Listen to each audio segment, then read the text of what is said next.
Muito bom dia para você. Começa agora na Rádio Pelotense 99.5 FM, o Mistura Boa deste sábado, 16 de agosto de 2025. Eu sou o Douglas Dutra e te faço companhia até a 1 da tarde, aqui na 99.5 FM e também nas nossas diversas plataformas e no YouTube, a Hora do Sul TV, Rádio Pelotense. Vai ser um prazer receber a sua participação no nosso chat no YouTube e também no nosso WhatsApp, que é o 99950 0995. A gente começa o programa de hoje com uma entrevista super especial com o jornalista Clécio Santos. Acompanhe.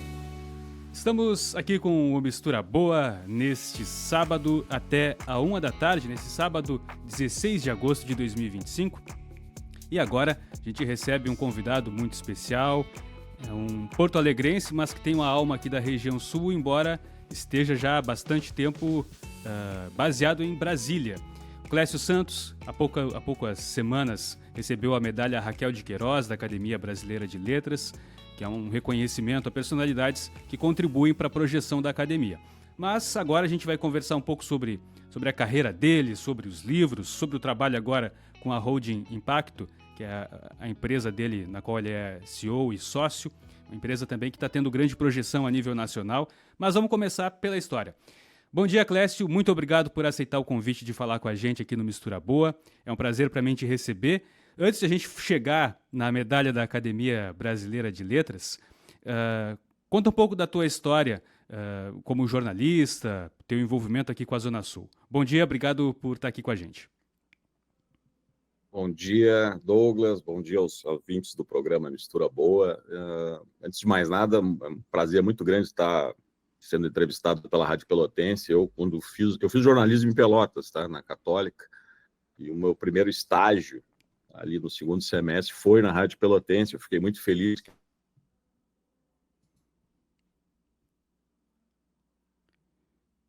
Um jornal de novo, né? Então isso é importante para uma cidade como Pelotas. Então, assim, é isso que eu ia te dizer. Eu fiz um estágio lá atrás na Rádio Pelotense. Trabalhei nos dois jornais que haviam na época aí, o Diário da Manhã e o Diário Popular. Mas antes mesmo de me formar, eu virei correspondente da Zero Hora. E depois fui contratado pela RBS e acabei indo para Brasília em 99, pouco tempo depois de me formado. Virei editor da Zero Hora em Brasília, e aí fiquei 20 anos na RBS, na Zero Hora. Fui editor, fui executivo do grupo, fui colunista também da Zero Hora, política, então até mais ou menos 2014, quando eu deixei a RBS. Então, deixei propriamente essa parte do jornalismo, né? Mas eu me formei aí, eu tenho uma relação muito grande com a Zona Sul, né? Meu pai era de Rio Grande, e eu acabei estudando, na época, o único curso que tinha de jornalismo era o da Católica de Pelotas. Eu acabei estudando aí, me formando aí, também fiz uma especialização em patrimônio histórico aí na Federal, enfim. Eu tenho uma história muito boa com Pelotas, tenho um vínculo muito grande com Pelotas, meu filho nasceu aí também, então, enfim. Sim. Pois é, eu ia perguntar justamente sobre essa tua relação aqui com a Zona Sul, porque tu já tem 4 livros publicados. Um é Os Sonhos de Pedra, que conta a história dos moles da Barra, em Rio Grande. Tem o Teatro do Imperador, que é fantástico, sobre a história do Teatro 7 de Abril. Também tem livros sobre o Mercado Central e sobre a Biblioteca Pública aqui de Pelotas.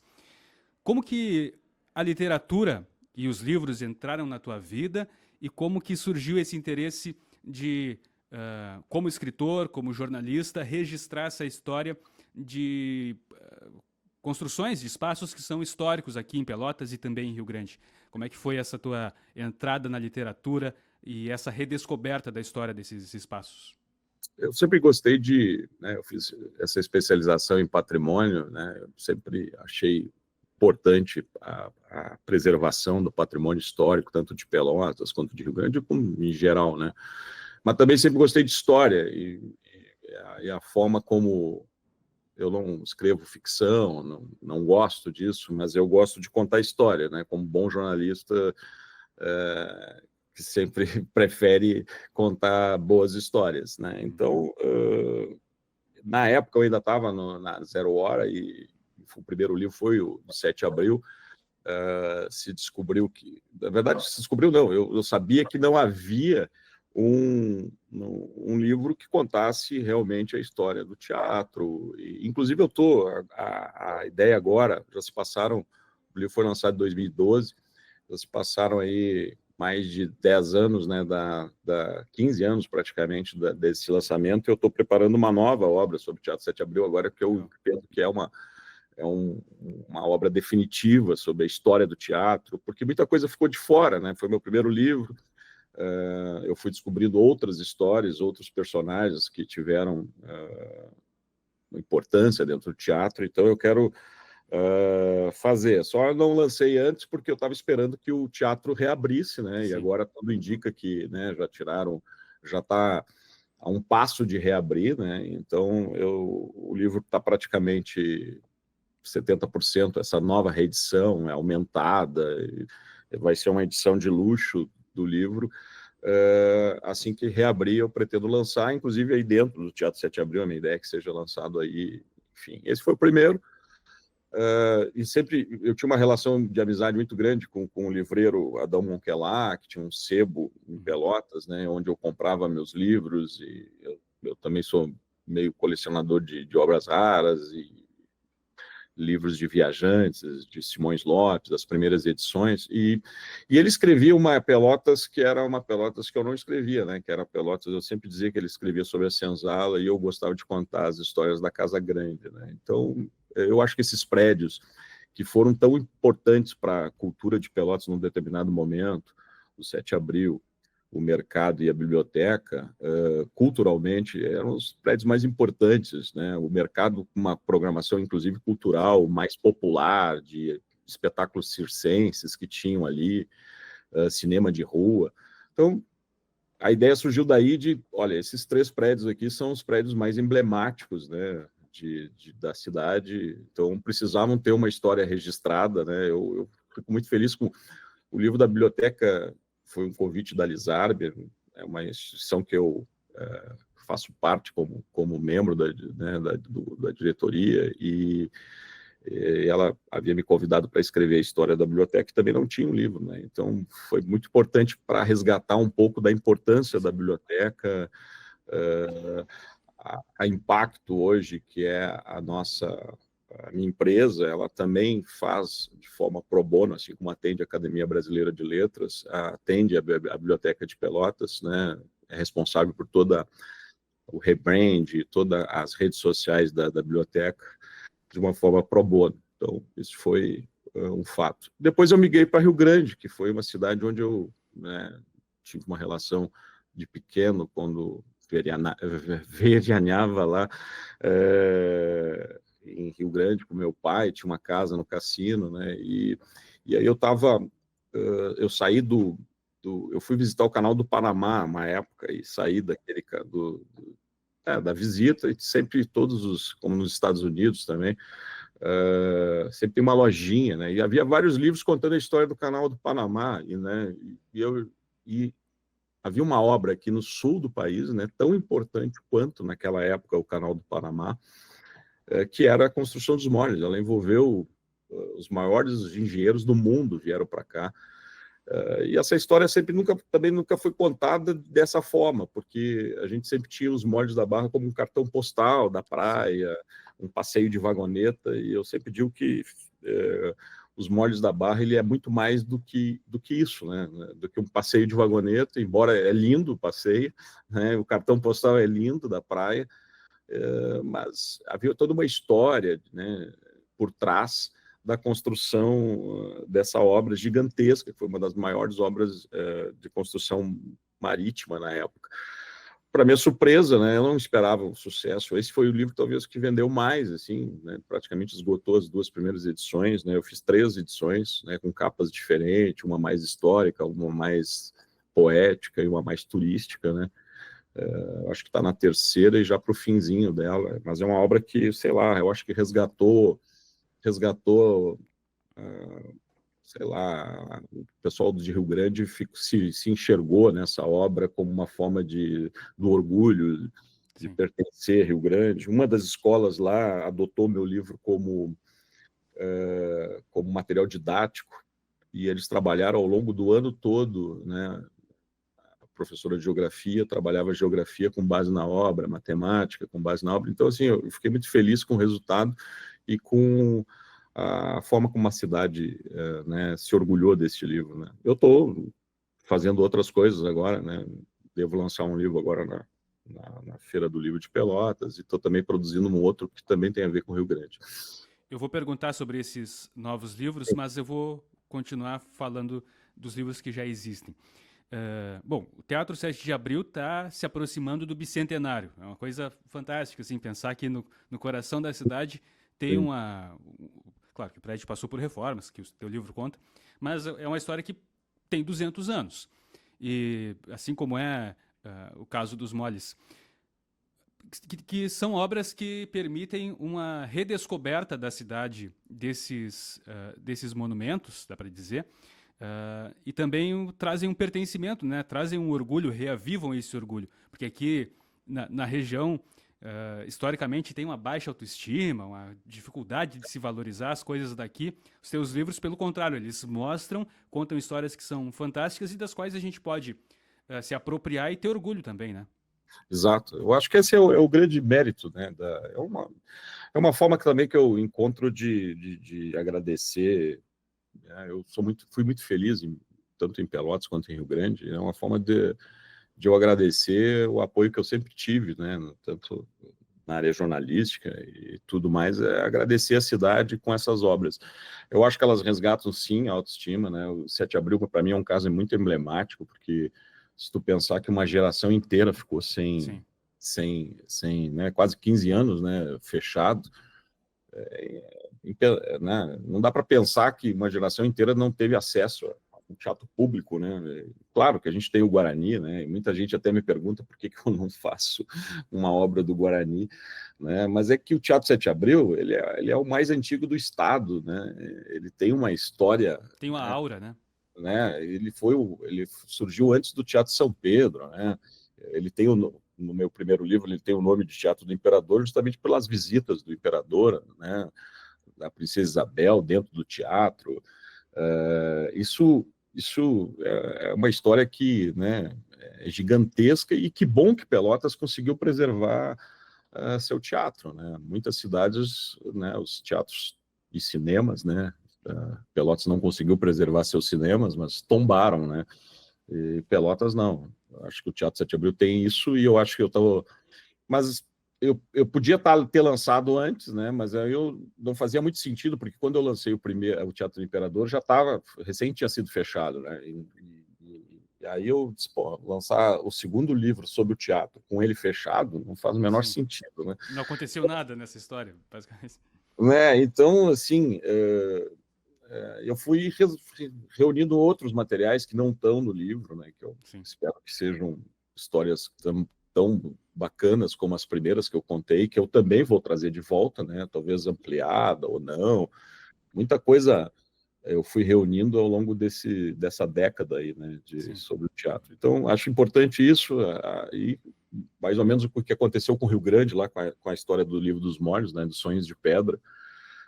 Eu estou indo, essa semana, alguém de uma empresária quer fazer um bate-papo. Então, assim, eu já lancei o livro em 2020, já faz 5 anos, e a cidade ainda fala do livro, né? E ainda continua vendendo bem, porque eu acho que é isso, ele também resgata uma autoestima, e um outro olhar sobre aquilo que é importante, que às vezes a gente passa por ali e não percebe a importância que tem aquele prédio, né? Para a história, para a cultura, para a preservação do patrimônio e de todo, né, o que é mais importante para uma cidade, né? Que é a sua história e sua cultura. Na pesquisa para esses 4 livros, qual foi a história que mais te impactou? Tem alguma novidade que te chamou mais atenção? Seja por curiosidade histórica, seja por impacto emocional, talvez? Como é que é o teu trabalho de pesquisa e como que essas informações te impactam, te chamam a atenção? Não, muita coisa foi... Cada livro tem uma história diferente, assim, que eu gosto mais, né? O livro do 7 de Abril, na primeira, né? Fora as visitas imperiais, né? Eu gosto muito do capítulo que fala de uma gigante, né, a Bomar, né, que causou um frisson na cidade. Mas, assim, o do mercado tem uma famosa, aquelas sabe, fugindo do termo agora aqui, que passavam em um fio no Niágara, ela passou aí em Pelotas, né? Sim, então, na corda bamba, né? Exato. Então, essa história, pô, maravilhosa, né? A mulher que atravessou o Niágara estava aí atravessando o mercado numa corda bamba. Mas, assim, eu gosto de explorar muito essas histórias e gosto de pesquisar, né, quem eram essas pessoas que tiveram aí, né? O livro dos moles, né? Esses dias, depois de eu ter feito o livro, eu achei um cartão postal, né, num leilão do cara, de um dos engenheiros, né? Desejando um dos maiores famosos engenheiros, estava morando na cidade, mandou boas festas, né, para a sua família que estava nos Estados Unidos. Então, essas coisas, para mim, são relíquias, que são importantes, assim, né, de resgatar. Eu gosto de tudo, tá? Não é uma história específica, sabe? Eu devo lançar agora em Pelotas um livro sobre 1958, né, o ano que o Pelotas desafiou os gigantes, né, que é o clube que eu torço, que é o Esporte Clube Pelotas, que eu sou conselheiro, tá? E pesquisando outra coisa do teatro, eu tropecei nessas histórias aí dos grandes jogos que o Pelotas fez em 1958, no ano do cinquentenário. Mas mais do que isso, era um time quase imbatível, né, que derrotava tudo que aparecia pela frente, né, derrotou o Fluminense, empatou com o São Paulo, derrotou um time argentino, Ginástica Esgrima, que eram os melhores times da Argentina na época. Então, e dali eu estou contando histórias desde o único personagem vivo dessa história de 1958 é o goleiro, né, o Oscar Urruti. Eu passei várias tardes com ele, tive acesso ao acervo dele, então eu entendi que valia um livro só sobre o ano de 1958, que é um ano, talvez um dos anos que o Brasil, mais importantes do Brasil, né? Foi o ano que o Brasil ganhou a Copa do Mundo, o Brasil, o João Gilberto lançava a Bossa Nova, com Chega de Saudade, então, assim, era um ano especial no Brasil inteiro, né? Então eu vou contar um pouco dessa história, situando um pouco no Brasil. Os campeões do mundo visitaram Pelotas, né? É um capítulo que eu acabei de mandar, inclusive, agora para revisão. A visita de 5 campeões do mundo em Pelotas, né? A Pepsi Cola botou um caminhão, eles foram para o estádio do Pelotas, teve um jogo. Então, eu gosto do detalhe, do detalhe, do detalhe, do detalhe, do detalhe, que as pessoas elas entrem na história e se imaginem lá naquela época, vivenciando aquele período glorioso, né, para algumas pessoas, né, e glorioso para a cidade em si. Uhum. A gente está conversando com o jornalista Clécio Santos, CEO da Holding Impacto, que está falando agora sobre os livros que ele já lançou sobre a história de Pelotas e de Rio Grande. A gente vai para um rápido intervalo e a gente já continua com essa conversa. Mistura Boa de volta aqui na Rádio Pelotense. A gente continua agora a conversa com Clécio Santos. Ele estava falando sobre o livro que está escrevendo sobre o ano de 1958 no Esporte Clube Pelotas e falou que ele gosta de entrar na minúcia, de entrar no detalhe e de ir aprofundando.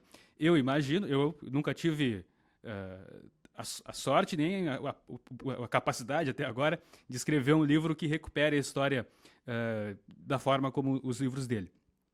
Mas eu imagino que, como a gente sempre ouve os escritores falarem em entrevista, que eles não concluem o texto, que eles chegam a um ponto que abandonam porque se continuar olhando, vai continuar revisando, e se é um documento histórico, esse documento histórico vai se descobrindo novas coisas, né?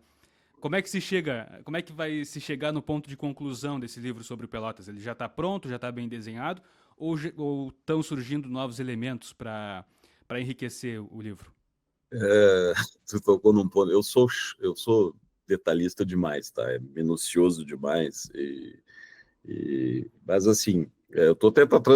O livro do Teatro 7 de Abril, então, é o que mais me incomoda nesse sentido, porque eu quero agora fazer a segunda edição, uma obra quase que definitiva, né? E a cada dia surge um detalhe novo, né? Eu até brinco, eu trato isso em análise.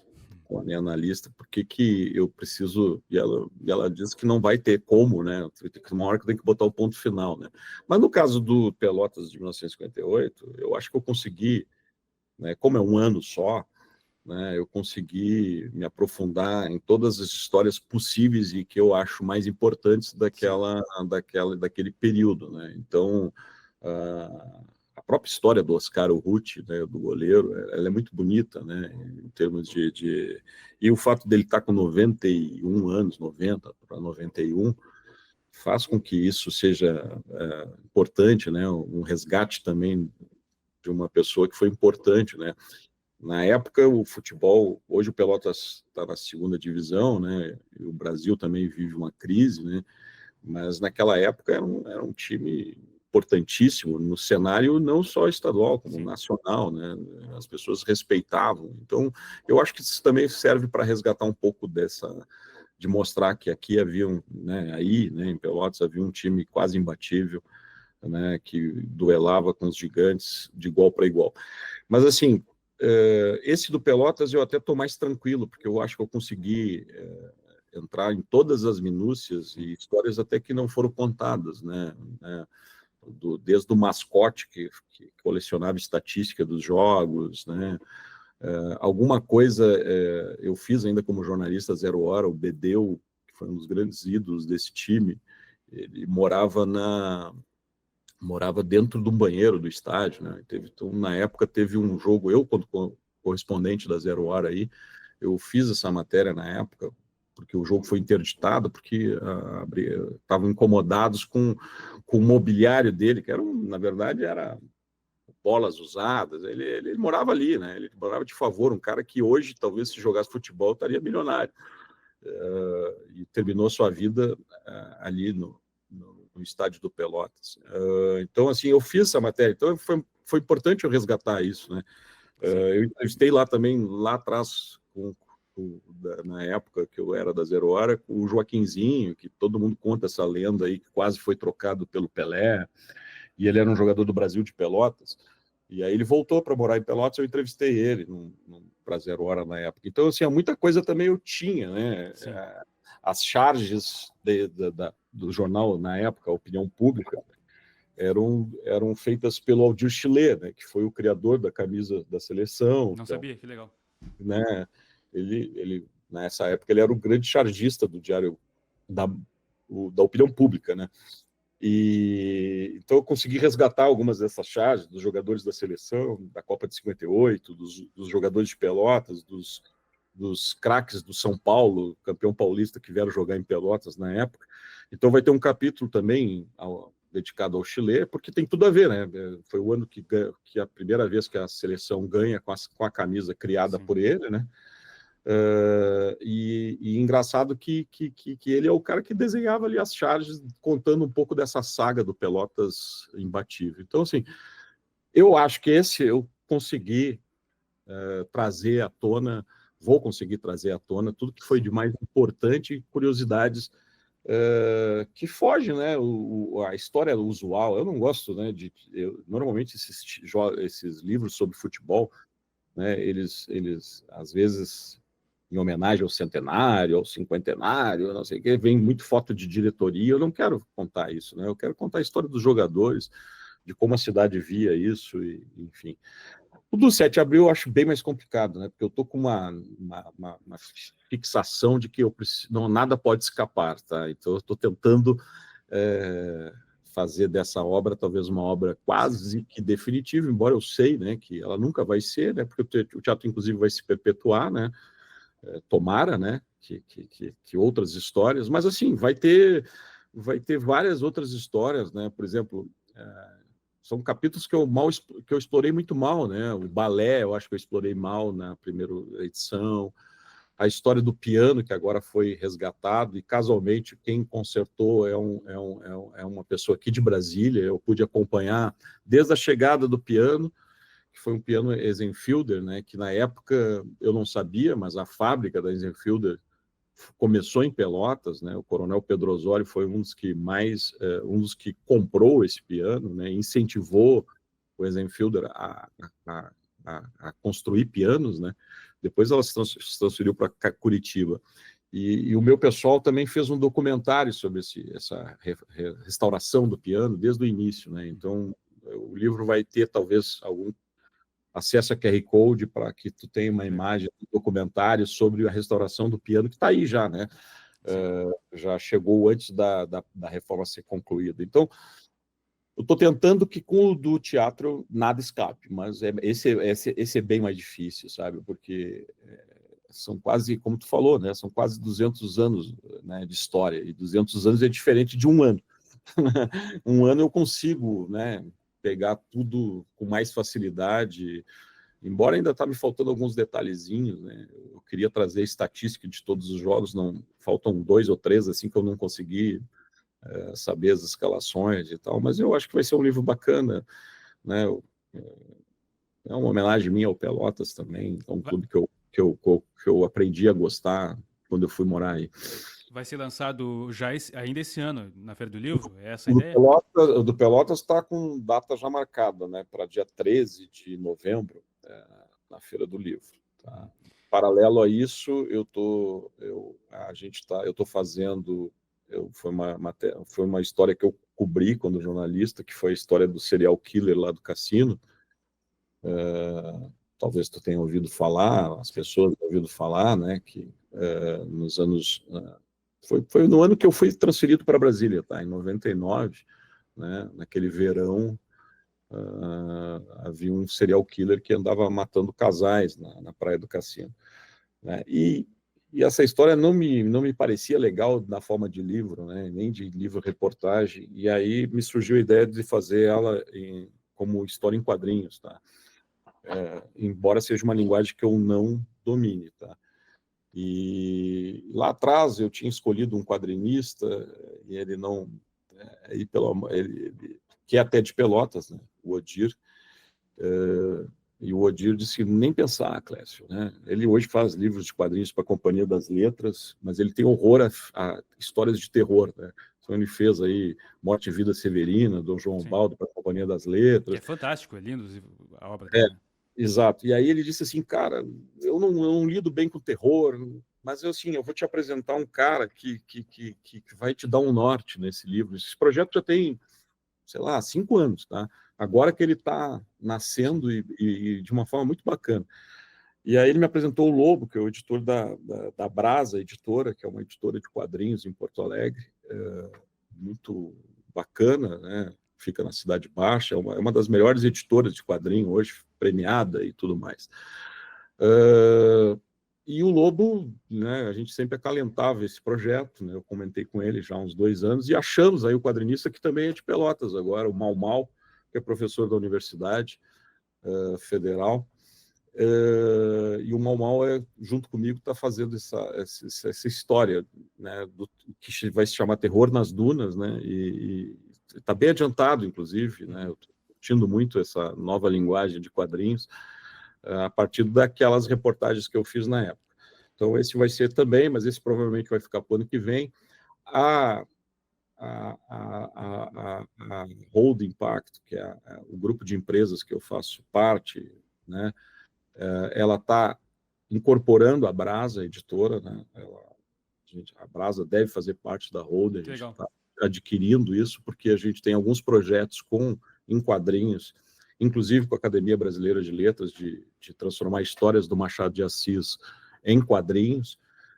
Então, diante desse projeto com a Academia, a gente acabou achando por bem também se juntar à Brasa e trazer a Brasa para dentro da holding, no guarda-chuva das nossas empresas, para que ela também possa ter fôlego, né, para competir com as grandes. Então, são casualidades aí que juntaram a minha história de escrever um livro com a minha história de jornalista e a minha história de agora empresário de comunicação. Sim. Pois é, os teus 5 livros, já incluindo o do Pelotas, retratam acontecimentos históricos ou contam a história de algo que tu não presenciou como jornalista, mas que existe um registro histórico, documental, a que tu recorre para contar essas histórias. No caso do Maníaco do Cassino, tu presenciou, existe, por ser uma história mais recente, existe muito mais material documental para recuperar essa história. e tu acabou resolvendo contar essa história por quadrinhos, por HQ.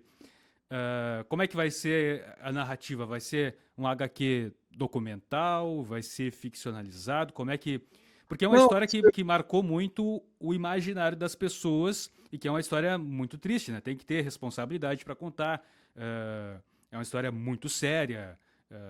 Enfim, como contar uma história que tu presenciou como jornalista, que existem esses registros documentais, mas em um outro formato. Como é que vai ser a trilha para concluir o livro? eu escolhi quadrinhos justamente porque eu acho que se fosse um livro, né, documental, jornalístico, ele não seria um livro, né, ele seria um livro meio, né, assustador, assim.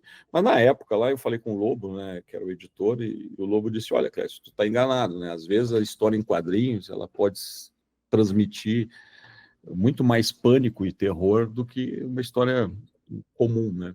Sim. E realmente, mas a gente optou por uma história, né, documental mesmo, com base nas minhas reportagens. Eu, na época, sempre tive um estilo mais de ficcionista, né, embora não mentisse, mas eu transformava os meus textos no jornal um pouco mais literários, né, e então isso facilitou a transposição para a linguagem dos quadrinhos. Claro, eu ainda não domino essa linguagem, o Mau domina como ninguém, ele mergulhou nos relatos meus, né, e a gente conseguiu contar uma história, né, que vai começar, inclusive, inclusive a gente estava numa discussão se quem é que vai ser o personagem, né? É um repórter, né? E vai ser um repórter que vai ter o nome de K, né? Ponto, em homenagem ao Kafka, o personagem do Kafka. Sim. Que sou eu, na verdade, né? Mas a história vai ser contada como uma grande reportagem, tá? Em quadrinhos. Sim, vai ser a história da apuração do repórter acompanhando. Exatamente. Então, claro, vai trazer à tona, né, os casos trágicos e tristes, né, mas ele vai ter o olhar do repórter na época, né? Então, enfim, acho que vai ser bacana. O livro já está caminhando bem, né? Eu já vi alguns desenhos, a gente encontrou, assim, o Mau conseguiu encontrar a tonalidade, né? O título vai ser um título que eu queria desde o começo, que é Terror nas Dunas, né? E eu sei que, né, não é uma história que possa agradar, né? É uma história triste, realmente, mas eu acho que eu escrevendo ela desta forma, ela fica um pouco mais, né, digerível, né, para aquelas pessoas que querem conhecer um pouco da história desse maníaco de uma outra forma, né? Então, mas assim, eu acho importante, assim, teve agora o livro do maníaco do parque, né? E aí sim é um livro mais documental, né? Então, assim, eu acho que essas coisas elas precisam ser contadas para que elas não se repitam. E foi um verão de pânico, né? De terror, eu vivi bem isso, né? O cassino que foi a praia da minha infância, a praia que eu brincava, né? Praticamente deserta, né? E teve também na época uma época de sucessão de crimes que assustaram a cidade, a praia, né? E tudo. Sim. Então, assim, acho importante resgatar isso. Já se falam 25 anos, né? Disso, né? Praticamente, né? Foi final de 1999 para 2000, né? Então 2 décadas, né, e meia já se foram, né? Então, o momento talvez seja esse agora de contar, embora eu já tenha esse projeto há uns 5 anos, só agora eu consegui tirar do papel do formato que eu queria, que era a história em quadrinhos. Sim. Que é um formato que eu tenho, acho que é um formato bacana, e agora com a aquisição da Brasa para dentro da Roda, é provável que eu vá explorar bem mais em outras histórias. Sim. Pois é, continuando falando de livros, há poucas semanas a Academia Brasileira de Letras te concedeu a medalha Raquel de Queiroz pela contribuição que a tua agência e as tuas empresas têm dado na promoção da Academia Brasileira de Letras. Como é que surgiu essa relação com a ABL?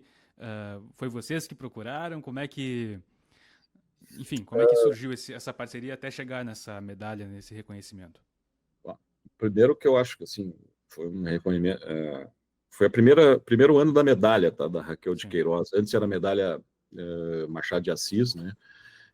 Mas como já existia o prêmio Machado de Assis, eles acabaram transformando esta medalha, que antes era Machado de Assis, em medalha Raquel de Queiroz. Todo ano vai premiar 2 pessoas que contribuem para a ABL. Então, estou muito honrado de ser o primeiro, inclusive, a ganhar essa medalha Raquel de Queiroz da academia.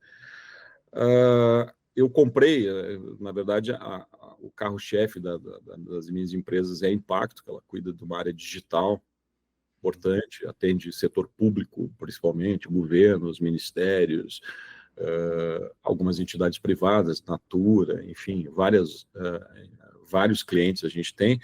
E a gente adquiriu uma outra empresa na época, quando eu reergui a Impacto, que estava quase quebrando, né, há mais ou menos 5 anos também. Eu assumi a Impacto, um percentual da Impacto, hoje sou sócio, junto com outro sócio, dono praticamente total dela.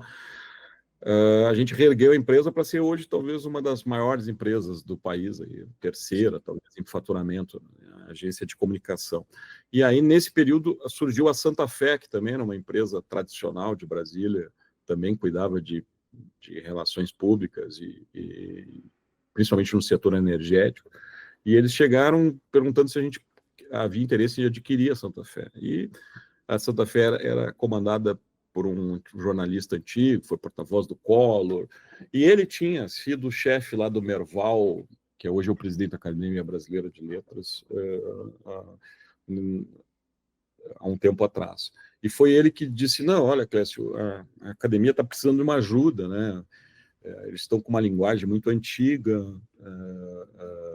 precisam atrair o público jovem pelo interesse da academia, enfim. Então, surgiu daí, de uma conversa, num almoço no Rio de Janeiro. Hoje a Impacto, a segunda maior sede nossa é no Rio de Janeiro. A gente tem uma base muito grande lá, a gente atende o governo do Rio, atende a Comissão de Valores Imobiliários, a Agência Nacional de Petróleo. Hoje, o Rio de Janeiro é o segundo maior escritório nosso. E aí eu me ofereci para que pegasse toda essa área digital de uma forma pro bono, né, que a gente pudesse fazer um trabalho que mudasse, né, a percepção das pessoas pela academia, né, que era uma coisa austera, de idosos que tomavam chá. Não, né, tem uma história muito maravilhosa lá e que a gente conseguiu, com uma linguagem dos jovens, atrair o público jovem, que era isso que a academia queria. Claro que eles ajudaram, né? A academia se abriu um pouco mais, né? Com escolhas de imortais como Fernanda Montenegro, como Krenak, que é o primeiro indígena, agora elegeu a primeira escritora negra para a academia, enfim. Eles se abriram um pouco, né? Com Gilberto Gil, Miriam Leitão. Então, assim, popularizar um pouco mais também. Isso facilitou, né? Então, hoje a academia, ela tem os imortais são um pouco mais acessíveis ao público, né? De um modo geral. Mas a gente colocou a academia no TikTok, coisa que não acontecia. Foi uma surpresa, né?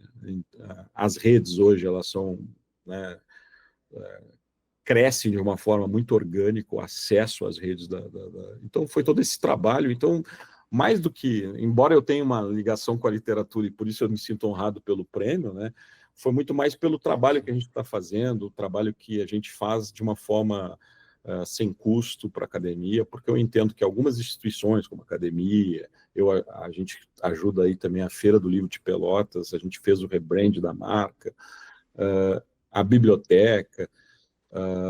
Eu também atendo a Polvo Lab, que é uma startup que ajuda pequenas cooperativas em São Paulo. Agora a gente também vai atender o CONAR, que é o Conselho Nacional de Regulação da Propaganda.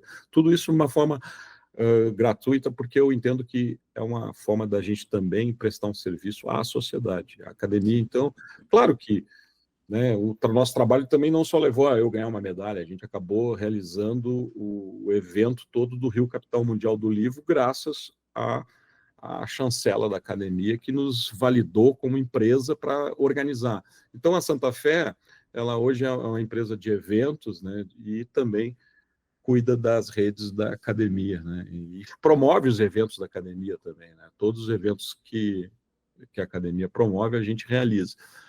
como o Rio Capital Mundial do Livro. E agora, então, inclusive, agora esse projeto também de levar a academia para o Machado de Assis para a história em quadrinho tem a ver com a gente está com uma ideia de criar cursos com os imortais, né, com o Rui Castro, com o Gilberto Gil, então é uma segunda etapa agora que a gente vai né, dar forma a algumas coisas para que deem rentabilidade, para que a academia também possa ter uma rentabilidade que mantenha as despesas dela, né? Eu estou com a ideia nossa também é assumir a loja da academia, né, que tem uma lojinha que venda canecas, camisetas, e a gente está querendo colocar isso de pé. Então, são muitos projetos, eu acho que a academia foi...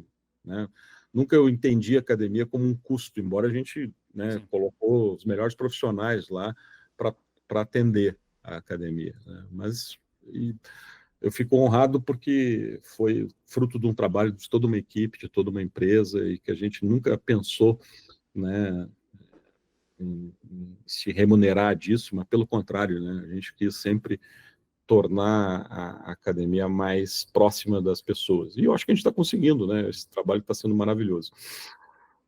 Que legal. Clécio, muito obrigado pela entrevista, por participar aqui com a gente. Parabéns pela medalha, pelos livros, pela atuação da holding. Bom, sucesso já tem, a gente vê, esse reconhecimento é símbolo desse sucesso. Então, muito obrigado por aceitar falar com a gente. Estamos sempre à disposição aqui. Muito obrigado por aceitar o convite. Eu que agradeço estar aqui com vocês e, né, vou contar com vocês também quando eu for lançar meus livros aí. Espero que vocês estejam presentes, tanto na divulgação. Eu acho que esse espaço é muito bacana que vocês concedem, né? Então, é um prazer imenso, realmente, porque né, a Pelotense foi a rádio que eu comecei lá atrás fazendo um estágio. Então, isso para mim tem um valor muito importante. Obrigado pela entrevista e obrigado pelo espaço também. Muito obrigado. A gente conversou aqui no Mistura Boa com o Clécio Santos, que contou histórias muito bacanas de agora da Holding Impacto, na qual ele é CEO, que presta serviço agora para a Academia Brasileira de Letras também, mas sobre os livros dele. A gente vai para um rápido intervalo e daqui a pouco a gente está de volta com o Mistura Boa aqui na Pelotense 99.5 FM. Até já. Estamos de volta com o Mistura Boa aqui na Rádio Pelotense 99.5 FM neste sábado, 16 de agosto de 2025. Você acompanhou agora a entrevista com o Clécio Santos. A gente segue com música aqui para você que está nos acompanhando no FM e em seguidinha a gente volta com Mistura Boa com o quadro Pet e com informações de gastronomia para você. Fica com a gente. Mistura Boa de volta aqui na Rádio Pelotense neste sábado, 16 de agosto. Agora a gente vai acompanhar uma matéria super especial que a Bárbara Vencato fez no Canil Municipal. A gente vai conhecer o trabalho, a gente vai conhecer os bichinhos que estão por lá e, é claro, como ajudar e como adotar um dos cãezinhos. Fique com a gente. Bom dia, Douglas. Bom dia, ouvintes da Rádio Pelotense. Hoje nós estamos aqui no Canil Municipal de Pelotas para conhecer um pouquinho do trabalho que eles fazem aqui e mostrar um pouquinho dos animais que estão disponíveis para adoção.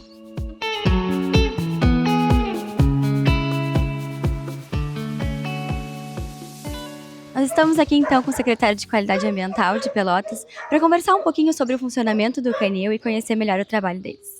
Então, secretário, primeiramente, como funciona aqui o Canil Municipal de Pelotas? Então, o canil hoje ele recebe todos aqueles cães que não têm destino e que são pegos em situação de vulnerabilidade. Hoje são 65 cães, onde nós temos uma estrutura de 12 funcionários que os atendem, ou seja, basicamente um funcionário para cada grupo de 10 cães, onde então eles recebem atendimento veterinário básico. Quando há uma necessidade de um atendimento de maior complexidade, eles são encaminhados para o Hospital Veterinário da UFPEL, onde nós temos convênio, recebem obviamente alimentação, ração, água e os cuidados aqueles necessários, né? E um pouco de carinho também, quando dá tempo. E como é que funciona o processo de triagem? Como que os cães chegam até aqui o canil?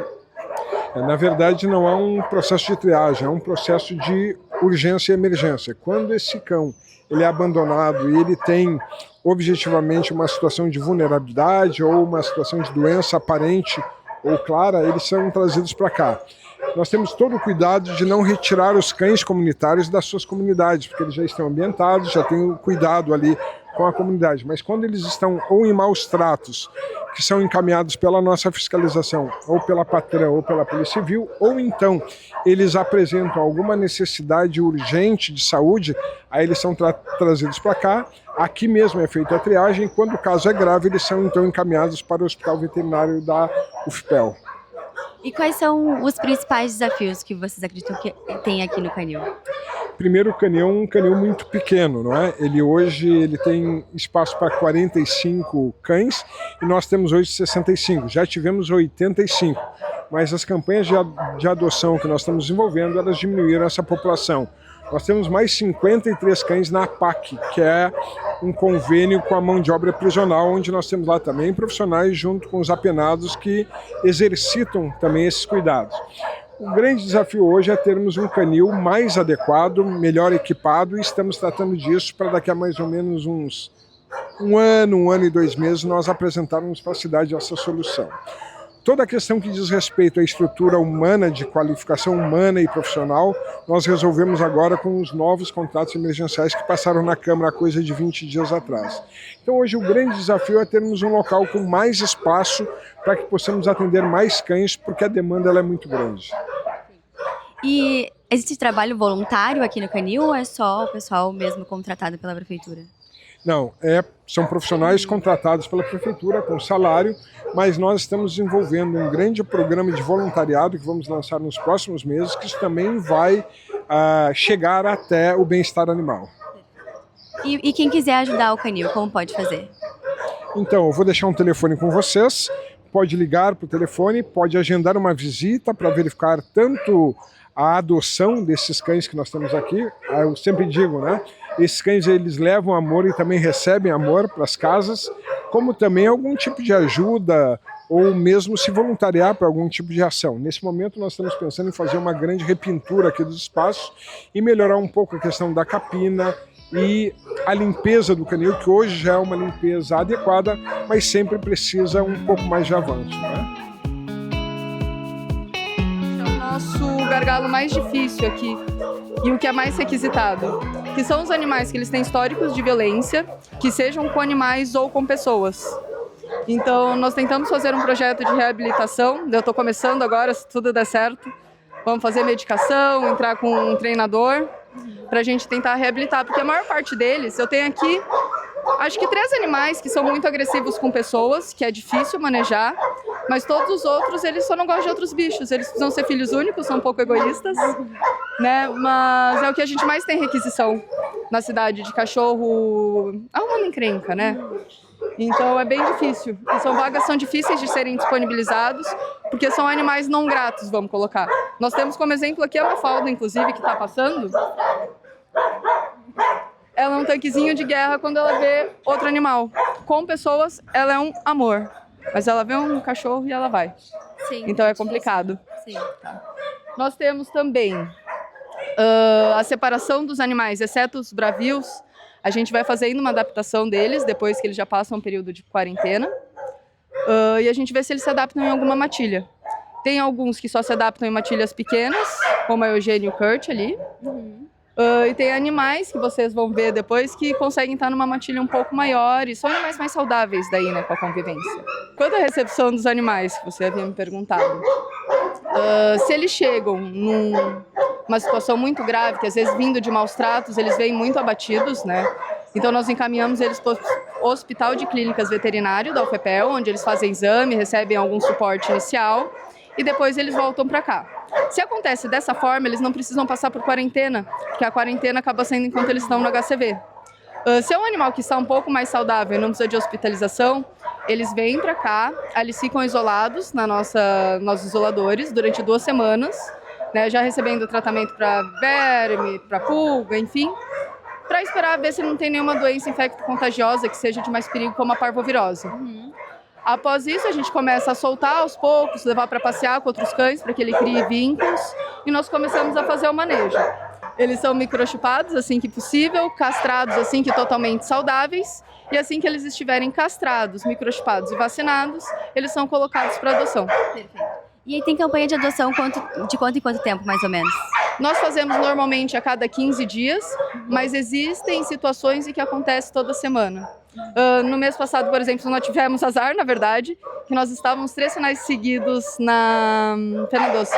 Só que em 2 deles choveram e daí nós não conseguimos ir. Sim. Mas a cada 15 dias a gente está em algum lugar da cidade levando algum bichinho. E na Fena Doce, quantos animais foram adotados? Nenhum. O pessoal não estava... Eu acho que acabou que o evento, como vem muita gente de fora, a gente conseguiu falar bastante sobre bem-estar animal, sobre posse responsável, mas ninguém tinha como levar os animais, sabe? Sim. Muitos interessados, mas nenhuma adoção finalizada. Nossos gatos são todos gatos que estavam em situação de rua. Aí houve a suspeita de que eles estavam com esporotricose, entraram em contato com a Secretaria de Saúde. Foi feita a testagem. Quando eles positivam e nós temos vaga, eles são capturados e trazidos para tratamento. Depois que eles ficam curados, que pode variar de 3 meses a 1 ano, na verdade nós temos animais aqui em tratamento há mais de 1 ano, eles são liberados para adoção. Nesse momento nós temos o Cleitinho, o Benjamin e o Joca para adoção. Todos os outros estão em tratamento, em variados graus da doença.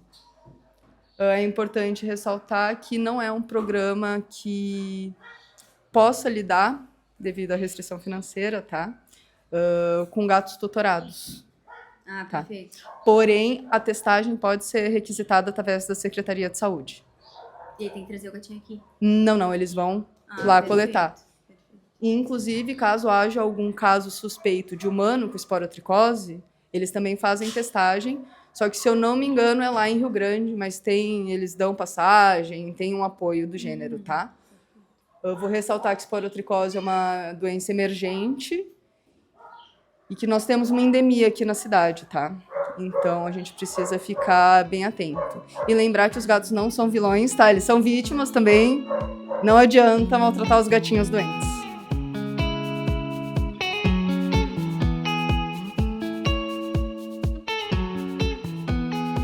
Muito gratificante. O canil me abriu a mente de uma maneira absurda. Eu sempre fui muito cachorreira, né? Mas vindo pra cá, cuidando deles, sentindo o carinho que eles têm por nós, o apego que eles têm, é maravilhoso. Eu sempre lidei com pessoas, agora lidar com animais é fantástico.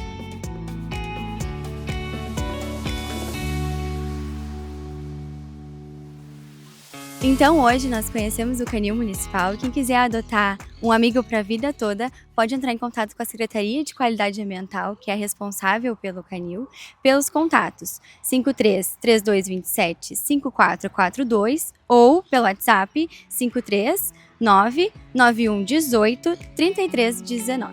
Volto contigo aí do estúdio, Douglas.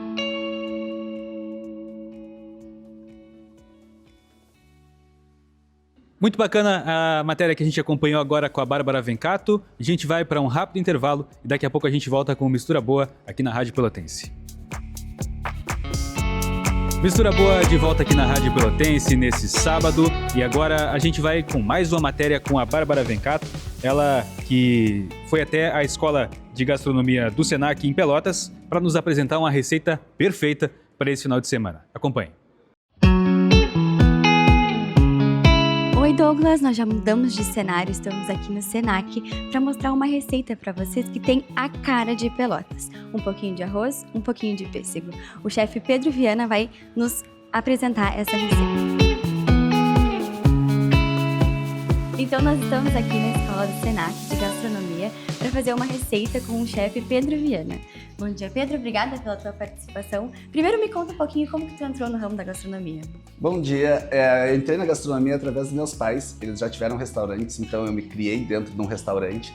Então não foi muito diferente de seguir a tradição familiar, vamos dizer assim. Sim. E hoje que receita que a gente vai fazer? Hoje a gente vai fazer uma releitura do arroz de origone, que é uma receita que os alemães gostam de fazer, os colonos aqui de Pelotas, que nada mais é um arroz com pêssego. O origone é um pêssego desidratado, é como se fosse uma passa de pêssego. Perfeito. E aí, quais são os ingredientes que a gente vai usar hoje? É bem simples, a gente fez uma receita bem para apresentar para vocês, tá? A gente faz, por que a gente vai fazer? A gente vai fazer uma releitura, tá? Do arroz com origone. A gente vai fazer ele em formato de bolinho, tá? Então, assim, a gente vai fazer como se fosse um arancine da Itália. O que é arancine? É um arroz, é como se fosse um risoto, que a gente faz ele mais sequinho, a gente envolve ele, empana e frita. Aí existem vários formatos, vários recheios na Itália. E aqui a gente vai fazer um doce, que é meio... não é inovador, porque a gente já tem outras vivências que já viu, mas a gente vai fazer ele recheado com uma geleia de pêssego. Então vai ficar um doce... vai ter o contraste da acidez do pêssego com o doce do arroz, que é um arroz de leite que a gente vai fazer com açúcar, especiarias como anis estrelado, cravo. E depois a gente empana ele com açúcar mascavo e açúcar cristal e canela em pó. Perfeito. Então, quais são as quantidades que a gente vai usar para essa receita de hoje? É bem simples, é para qualquer um fazer em casa, tá? Ó, já vou começar aqui a fazer para vocês. Isso foi uma dica da professora Raquel Marasca, nossa docente aqui da escola, tá? Que ela é especialista em doces. Eu sou mais focado nos salgados, mas a gente tem uma mestra aqui dos doces, principalmente dos doces de Pelotas. Se um dia quiserem vir gravar com ela fazendo, é um espetáculo. Aqui, ó, é simplesmente 1 de arroz para 2 de água, tá? Ah, Pedro, 2 de água não vai cozinhar o arroz, porque eu sei que não é. Porque normalmente muita gente faz já cozinhando com leite esse arroz. Só que por causa dessa dica da Raquel, a gente cozinha na água e depois finaliza no arroz. Por quê? E aí ele demora bem menos tempo para cozinhar. Perfeito, perfeito. Tá? Então vamos continuar nossa receita? Vamos. Aqui é simples, 2 para 1 de arroz para água. Vamos botar aqui nessa balança assim de sabores, o que eu fiz, tá? Eu vou botar um cravo e uma perninha para essa quantidade de anis estrelado, que é uma especiaria bem aromática, tá? E aí, por que eu não vou botar canela? Porque no final a gente vai finalizar empanando ele com açúcar cristal e canela, para dar aquela sensação de bolinho de chuva, sabe? Que acho que remete a gente à nossa infância. Sim. Então, pessoal, aqui vamos pro fogão.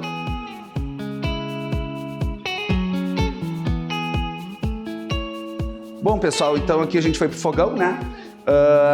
Agora é esperar. Não precisa ficar mexendo que nem risoto, a gente não quer que desenvolva amido, né? Mas a gente tem que cozinhar esse grão. Então a gente agora só esperar reduzir, secar a água para vir com leite. Bom, pessoal, como a gente já fez um pré-preparo aqui, né? Ele secou rapidamente para vocês. E com essa quantidade, 2 para 1, a gente entra com leite, tá? Lembrando que assim, ó, a gente vai finalizar esse arroz de leite com leite condensado, então a gente não bota açúcar. Quanto de leite? Aqui foi mais 2 porções de leite.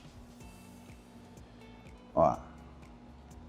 Se caso isso é meio, pode mudar um pouquinho, tá? Se caso secar muito teu fogo tá muito alto, tu vê, o ideal é o grão tá cozido, mas normalmente mais 2 porções da porção de arroz de água vai estar cozido esse arroz. E importante, tá? A gente não quer ele se desmanchando, a gente quer ter textura de bolinho de arroz, de arancine, desculpa.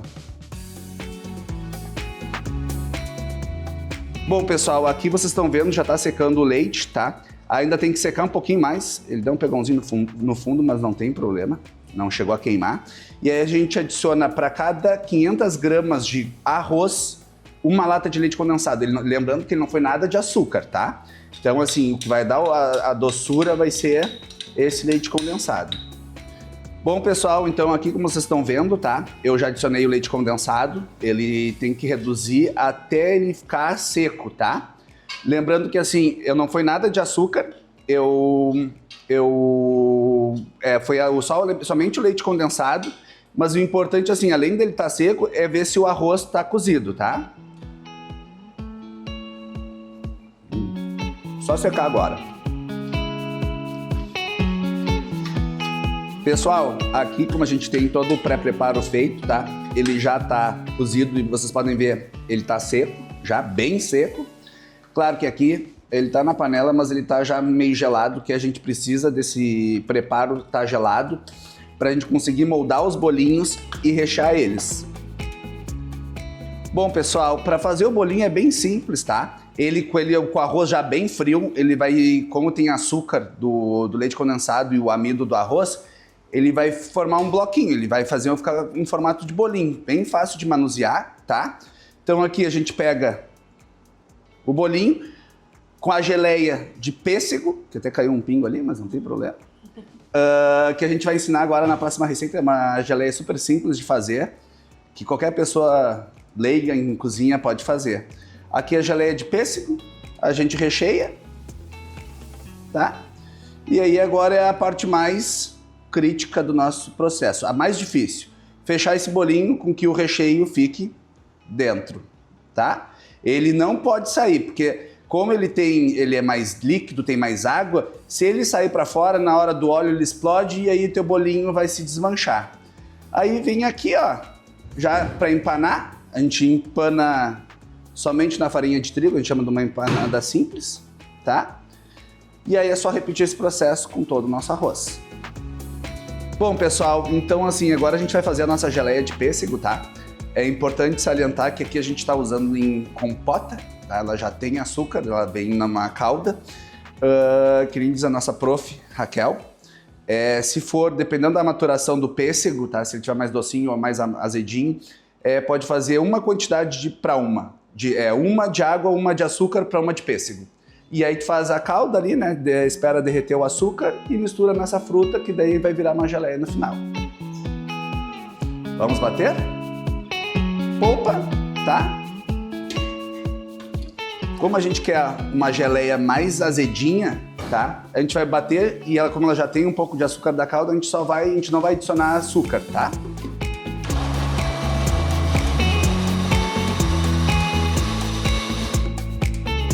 Aqui está a nossa polpa batida. E agora é para ir para a panela para reduzir até ela formar ponto de geleia. Bom, pessoal, então a nossa polpa batida de pêssego, é muito simples essa geleia, tá? Agora é só deixar ela reduzir ao ponto, tem que ser um ponto mais grosso, tá? Porque como a gente vai rechear, se ficar muito líquido, fica muito difícil de rechear e a tendência maior é de estourar. Bom, pessoal, como vocês verem, a gente quer mostrar o ponto, tá, dessa geleia. Aqui tá reduzido em quantidade porque a gente já botou um pouco no saco de confeitar pra gente rechear os bolinhos. Aqui a nossa ideia mesmo é só mostrar para vocês o ponto, tá? Esse ponto aqui que a gente chama de geleia grossa, já pode finalizar ela, tá? Lembrando sempre que é bom não, os dois têm que estar gelados, tanto o arroz quanto a geleia tem que estar bem geladas para rechear ele. Bom, pessoal, nosso bolinho já dourado, tá? Aí o que tem que fazer agora? Com ele quente, tá? Ele não pode ser frio, passar na farinha aqui, no açúcar cristal com canela, tá? Para relembrar aquele bolinho de chufa que todo mundo remete à infância. E aí ele tá finalizado o nosso bolinho. Bom, pessoal, a gente passa então o nosso bolinho de arancine, né? Nosso arroz de origone, nossa releitura de arroz de origone na farinha, tá?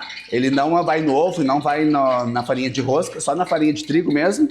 E agora é fritar eles, tá? Fritar como se fosse um bolinho normal, tá?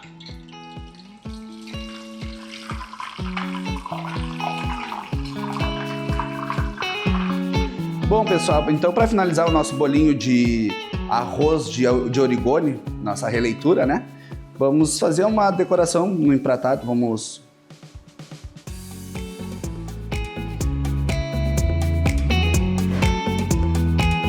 Isso aí, finalizado o nosso bolinho de geleia de pêssego. Bom, então agora vamos provar o nosso bolinho de pêssego. De arroz arancine com geleia de pêssego.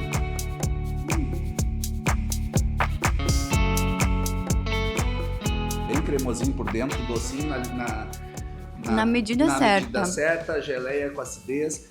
Vamos dizer assim, é um doce diferente, né? É uma coisa mas que a gente quis trazer para a Rádio Pelotense, que é a nossa ideia, mostrar sempre uma inovação no meio do nosso ramo. E é um prazer que vocês estejam aqui hoje. É isso, gente. Volto contigo, Douglas.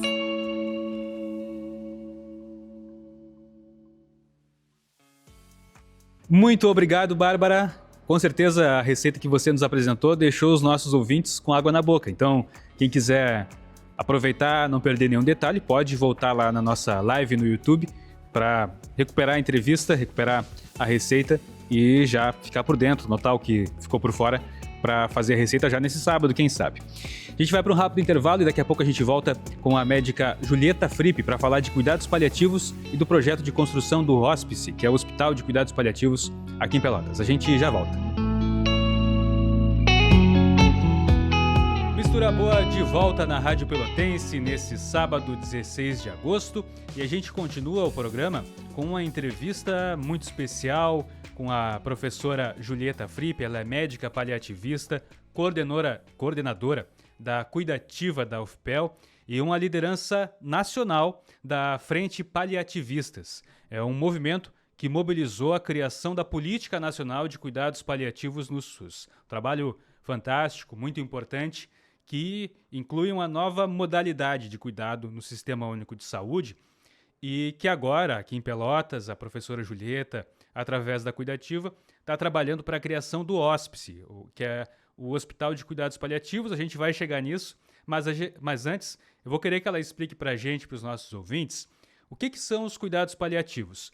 Bom dia, professora, muito obrigado por aceitar o convite de conversar com a gente. Parabéns pelo seu trabalho como uma liderança a nível nacional nos cuidados paliativos.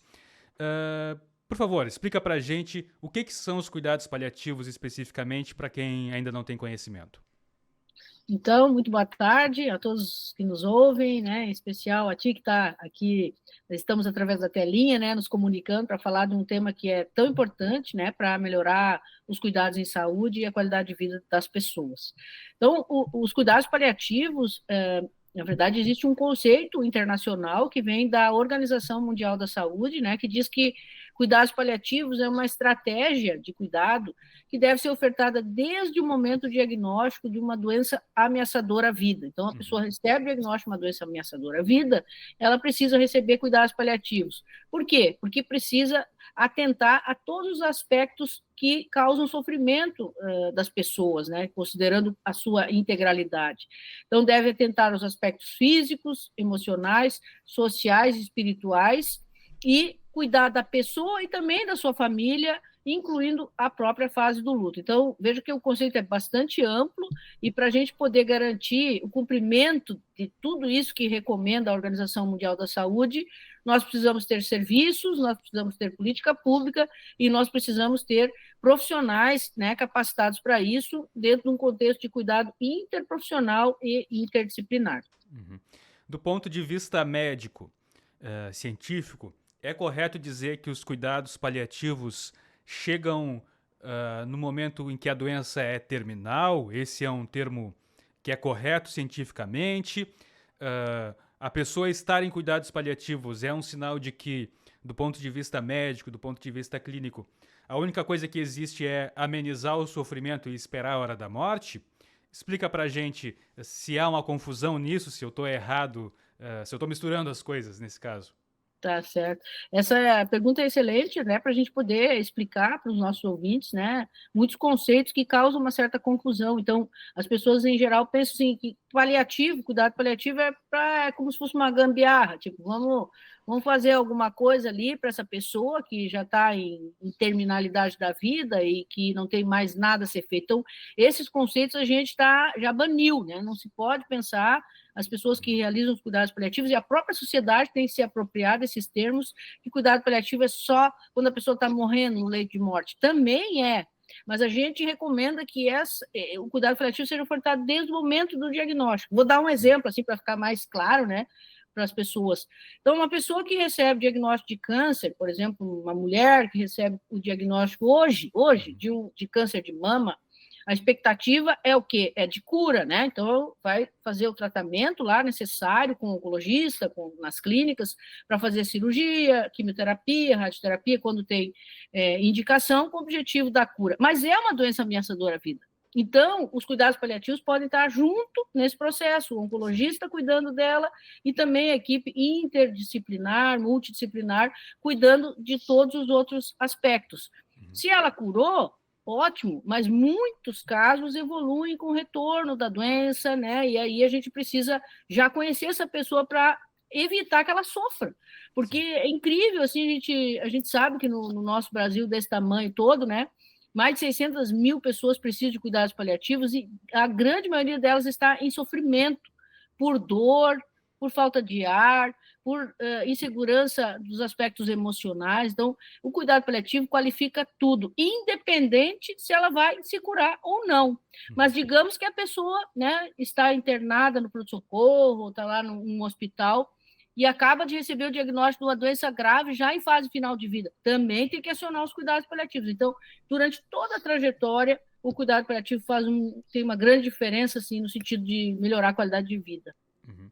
Então, em linhas gerais, a mortalidade é sim uma realidade quando se entra com os cuidados paliativos, mas o propósito principal é garantir que durante o tratamento, nos casos em que há uma possibilidade de tratamento, que esse tratamento não seja carregado de sofrimento. Por exemplo, para o paciente com câncer que está passando por tratamento quimioterápico, radioterápico, que são bastante agressivos ainda hoje, é garantir a qualidade de vida, mesmo nos casos em que há uma perspectiva de cura real, pode-se dizer? Uhum. O exemplo que a gente costuma citar, né, que é uma situação que ninguém esperava, que foi a época da pandemia, né? Sim. Então, milhares de pessoas morreram saudáveis, né? Pessoas saudáveis, uma hora para outra adquiriam o vírus. Então, como eu estava falando, pessoas com diagnóstico de Covid, que é uma doença aguda, uma doença respiratória grave, aguda, que, né, felizmente temos a vacina e hoje poucas pessoas estão morrendo de Covid, mas na época da Covid, nunca se imaginou que ia ter tanta mortalidade, com tanto sofrimento de ordem física e também psíquica, porque tu imagina uma pessoa afastada dos seus familiares, né? Os familiares não poderem acompanhar a trajetória da doença, morrerem e o seu corpo ser entregue de uma forma que nem para fazer funeral se podia fazer, né? Então, cuidado paliativo se aplica para todas as doenças ameaçadoras à vida, né? Desde situação, por exemplo, de uma mãe que está grávida e tem o diagnóstico intraútero de uma criança um problema que provavelmente ela não vai recuperar.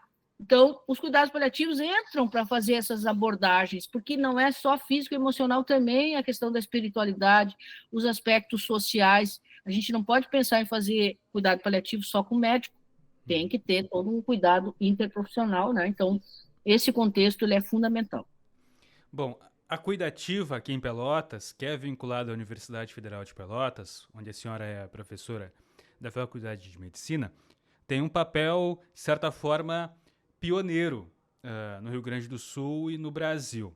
Tanto é que essa Frente Paliativistas, que a senhora é uma das lideranças, foi um dos movimentos que acabou com a criação da Política Nacional de Cuidados Paliativos no SUS. Nos conta como que surgiu a Cuidativa e como que essa experiência se ampliou e hoje tem repercussão nacional, pode ser usado como exemplo também para outras cidades, outras universidades. Então, a Cuidativa é um nome que foi, inclusive, quando ele nasceu a concepção do projeto, foi um nome que foi idealizado num coletivo, assim, de como que seria o melhor nome para esse lugar, que funciona como um centro-dia, né, uma unidade que acolhe as pessoas de segunda a sexta-feira, das 7 da manhã às 19 horas, num contexto de unidade de dia, não é só para ir consultar, mas também para participar de outras atividades que o serviço oferece. Então, o nome fantasia é Cuidativa, mas quer dizer Centro Regional de Referência em Cuidados Paliativos, pertencente à Faculdade de Medicina da UFPEL. Foi concebida lá por 2015, começou a sua implementação em 2016 e o pleno funcionamento no início de 2017. Então, ela já nasce, né, no contexto dos cuidados paliativos, com a equipe interdisciplinar, interprofissional, com 3 braços principais. Então, o que a gente faz lá? Bom, nós temos um ambulatório interdisciplinar, que ali tem medicina, serviço social, enfermagem, psicologia, nutrição e farmácia. O outro braço é a reabilitação física, né?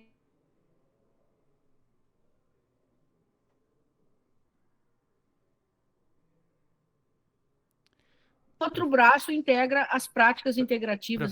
Professora, travou quando a senhora estava falando do segundo braço. Pode voltar, por favor? Tá. O nosso segundo braço, então, é a reabilitação física, né? Que envolve isso? Profissionais das áreas que reabilitam, que melhoram a função motora das pessoas, principalmente, que são atividades que aliviam as dores, que muitos dos nossos pacientes têm muita dor, né? Músculo-esquelética, dores neurológicas e tantas outras. Então, ali a gente tem profissionais da fisioterapia, da educação física, e também da terapia ocupacional, um universo estruturado com academia, pilates e outras ferramentas para melhorar a reabilitação. E o terceiro braço, que é muito importante para nós, que são as PICs, né, as práticas integrativas e complementares. Hoje tem uma política nacional de PICs vinculada ao Ministério da Saúde, né, então disponibilizada e validada com mais de 25 PICs. E na cuidativa nós temos em torno de 12, né? Então, essas PICs, elas são complementares e elas contribuem muito para garantir mais qualidade de vida, mais alívio das dores, tanto psíquica quanto física, e muitas delas têm desenvolvimento através de coletivos, né? Algumas são individuais e outras coletivos, são como, por exemplo, a acupuntura, a auriculoterapia, o reiki, a dança, a música, a terapia comunitária integrativa, a aromaterapia, a fitoterapia. Então, essas PICs, elas ficam como se fosse um cardápio ali na cuidativa, né? E os nossos usuários, eles são muito encaminhados e outros podem participar naquele dia, se tem uma dança, pode participar da dança, no outro dia que tem atividade com os idosos, pode participar. Então, é um complemento. A pessoa chega lá dentro, ela recebe uma consulta, ela vai lá, por exemplo, consultar com o nosso médico paliativista, recebe a receita para usar os medicamentos para controle da dor, mas ao mesmo tempo ela está ali, ela sai ali, já toma um chazinho, ela pode participar da atividade física, da música, da dança, do Tai Chi Chuan, e é isso que garante, então, um olhar para as pessoas e não para as doenças, e infelizmente hoje é assim que acontece na medicina mais moderna, né, na saúde em geral, pelo aparato tecnológico, muitas vezes focado no órgão e na doença. Sim, precisamos focar no órgão e na doença para controlar isso, para curar muitas vezes, mas a essência é o cuidado, né? Então a gente precisa cuidar das pessoas, porque elas têm uma história de vida e elas precisam, né, ser ouvidas para que a gente possa garantir, acima de tudo, felicidade e qualidade de vida. Sim. Porque o cuidado paliativo, ele não é uma rejeição aos avanços técnicos e às possibilidades que a medicina traz hoje. Pelo contrário, hoje a medicina teve, nas últimas décadas, a medicina teve avanços fantásticos no tratamento de doenças que são muito debilitantes, o caso do câncer, por exemplo, como a gente mencionou. Só que nessa tecnicidade, que é fantástica, que é muito importante, pode às vezes acabar se deixando de lado o fator humano, emocional, né? Como é que entra a família nos cuidados paliativos? A família também é uma paciente dos cuidados paliativos? Então, os familiares ou cuidadores informais, né, que são os familiares mais próximos, eles precisam ser cuidados assim como o próprio paciente, né? Então, é um núcleo que está muito próximo e que acaba adoecendo diante de doenças ameaçadoras à vida. Eu vou dar um exemplo, uma pessoa com diagnóstico de demência, de Alzheimer, né, porque isso agora, o crescimento no nosso país é exponencial, de pessoas com diagnóstico de demência, principalmente de Alzheimer, e normalmente essas pessoas têm poucos cuidadores ou poucos familiares, muitos deixam de trabalhar para ficar cuidando dessa pessoa, porque ela, diferente de algumas doenças que a trajetória é mais curta, doença de Alzheimer, por exemplo, pode ter uma sobrevida de 8, 10, 12 anos, né? E a progressão ela é lenta e muito debilitante do ponto de vista cognitivo, da capacidade da consciência, de ter autonomia, e também da parte motora, né? Então, é uma sobrecarga muito grande. E a gente tem esse olhar dentro dos cuidados paliativos do cuidado do paciente e também do cuidador, fazer o diagnóstico de qual é a sua sobrecarga. A gente usa instrumentos, questionários, ferramentas para identificar a sobrecarga do cuidador. E, a partir dali, tentar contribuir dentro de um contexto de uma rede de cuidados para que essa pessoa possa, então, de alguma forma, ter menos sofrimento e menos sobrecarga ao longo do processo do cuidado, né? Uhum. Hoje são quantas pessoas sendo atendidas pela cuidativa? Então, nós temos uma média de 1.300 atendimentos por mês e cerca de 350 pessoas, que são consultas, mais ou menos 1.300, mas tem pessoas que consultam mais de uma coisa durante o mês, então computa mais ou menos 350 pessoas, nos 3 braços que eu comentei. E existe um perfil específico do paciente que procura a cuidativa? Tem algum tipo de doença mais específico, alguma faixa etária? Qual é o perfil do paciente da cuidativa? Os nossos pacientes são adultos, né? Então, claro que predomina a faixa etária acima dos 60 anos, mas a gente não atende criança atualmente. Sim. E os diagnósticos são os mais variados, né? Então, temos pessoas com diagnóstico de câncer, de doenças neurodegenerativas, aí entra sequelas, por exemplo, de AVC, né? Também doença de Parkinson, demências, pessoas com diagnóstico de dor. Então, temos muitas pessoas com diagnóstico, por exemplo, de fibromialgia. Aí tu vai me dizer, fibromialgia precisa de cuidados paliativos? Na verdade, a fibromialgia é uma doença que causa muito sofrimento, principalmente em mulheres, em idade ativa, inclusive que trabalham, que muitas abandonam o trabalho pela dor, tem muita dor, e isso afeta também a parte psíquica, né? Então, é uma doença que causa muito sofrimento, e dentro da cuidativa a gente consegue trabalhar com o manejo farmacológico, com remédios, mas também com manejo não farmacológico, que envolve necessariamente a reabilitação e também as práticas integrativas. Então, esse é mais ou menos o nosso perfil, mas também temos pessoas com doenças respiratórias, né? Muitas pessoas com enfisema, com bronquite já mais avançada, pessoas que apresentam, por exemplo, nefropatias, que a gente chama assim, que fazem, tem problema renal, algumas em hemodiálise. E às vezes a pessoa pensa que é só para doenças oncológicas. Sim. Professora, a cuidativa chegou à plena em 2017, né, pelo que a senhora me falou, foi entre 2015 e 2017 essa consolidação, e recentemente teve essa relevância nacional na criação da política nacional no SUS.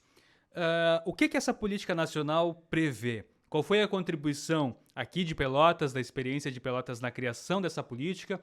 E o que se tem a partir de agora previsto em legislação, previsto no sistema do SUS para atender as pessoas em cuidados paliativos? Bom, então, assim, na verdade, a gente fez um movimento muito forte através da criação da Frente Paliativista, em função do quê? Então, já tinha um passivo, né, de muito tempo, que principalmente os trabalhadores da área da saúde, né, traziam a importância de ter uma política pública que levasse isso de forma generalizada para toda a população, né, que precisa. Então, se tem já, né, indicadores, como, por exemplo, do Observatório Internacional de Cuidados Final de Vida, que classifica os países conforme a oferta de cuidados paliativos. Então, vai do 1, que é nada, por exemplo, alguns países da África e outros países em geral, mas nada de cuidado paliativo. E a classe que vai indo, então, 1, 2, 3, 3A, 3B, 4A, 4B. Então, 4B é o top, né? É onde tem cuidado paliativo como política pública, todo mundo que precisa tem acesso. E isso a gente observa em países como, por exemplo, Canadá, alguns países da Europa, né? E o Brasil está na classificação 3A. O que quer dizer isso? Que tem serviços pontuais, né, por iniciativas próprias, muitas vezes, e esses serviços, onde é que eles estão? Principalmente na região sudeste, a maioria concentrada em hospitais, né, e não chega de forma generalizada para toda a população, e especialmente para quem é atendido na atenção primária. Então, esses números foram importantes para a gente começar essa construção. E outros números demonstram o quê? Que num ranking, um estudo que foi realizado por uma revista inglesa, foi avaliada a qualidade de morte dos países. Então, o primeiro estudo de 2010 eram 40 países e o Brasil estava na 38ª posição de pior qualidade de morte. Primeiro, Inglaterra, e aí o Brasil na 38ª. Depois, o estudo foi replicado em 2015, com mais ou menos 80 países, e o Brasil passou para 42ª posição. E agora, em 2022, o mesmo estudo, fez um novo estudo, e o Brasil passou para a posição 76. Então, só piora. O que quer dizer a qualidade de morte? Como é que avalia a qualidade de morte? Pela qualidade de vida. Como é que é a nossa realidade aqui em Pelotas? As pessoas que estão em situação de terminalidade, elas são encaminhadas do interior, nas ambulâncias, para morrer na maca do pronto-socorro. E é assim que acontece no Brasil inteiro. Não tem leito suficiente, não foi feito um devido manejo lá inicialmente, e as pessoas morrem muito mal, sofrendo e longe dos seus familiares. Então, isso são coisas que foram avaliadas nesse estudo.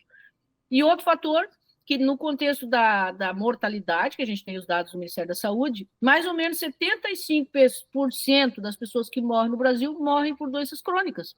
Então, portanto, em algum momento elas vão precisar de cuidado paliativo. Então, urge uma política, né? E daí, assim, a Cuidativa, né? Começou aqui uma movimentação pela Cuidativa, com outros parceiros do Brasil, para a criação de um movimento que pudesse participar da Conferência Nacional de Saúde, porque é um evento que acontece a cada 4 anos.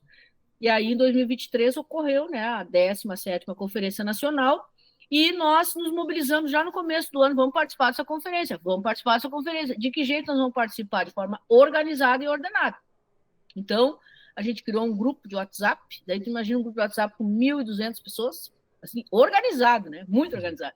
E ali a gente definiu a logomarca, a gente definiu que roupa que as pessoas iam usar, então a cor laranja para chamar a atenção, da energia, né, do calor, e todas as pessoas foram participando das conferências nos seus municípios, nos seus estados, no Brasil inteiro, apresentando uma proposta também única, cada um levou a proposta pronta.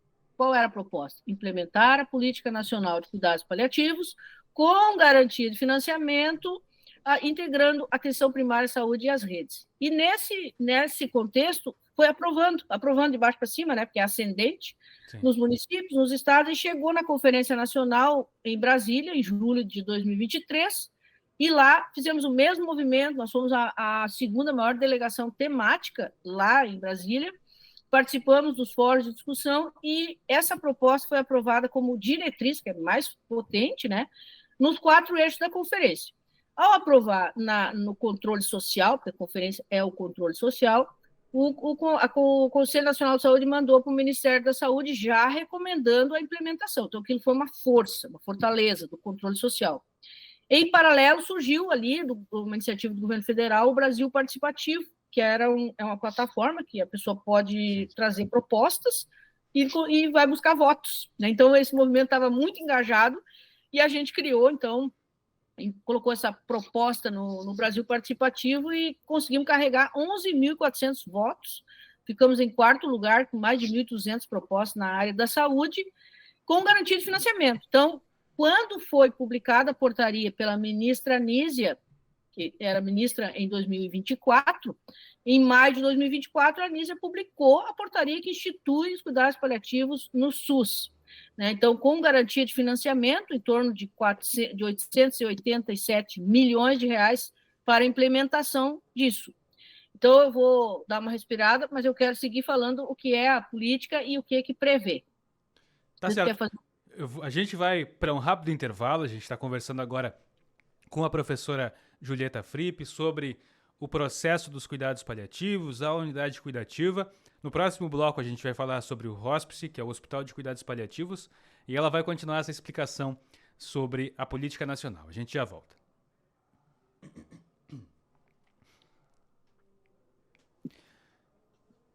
Mistura Boa de volta aqui na Rádio Pelotense neste sábado, 16 de agosto, e a gente continua a conversa com a professora, a médica Julieta Fripp, uma das principais lideranças do país nos cuidados paliativos.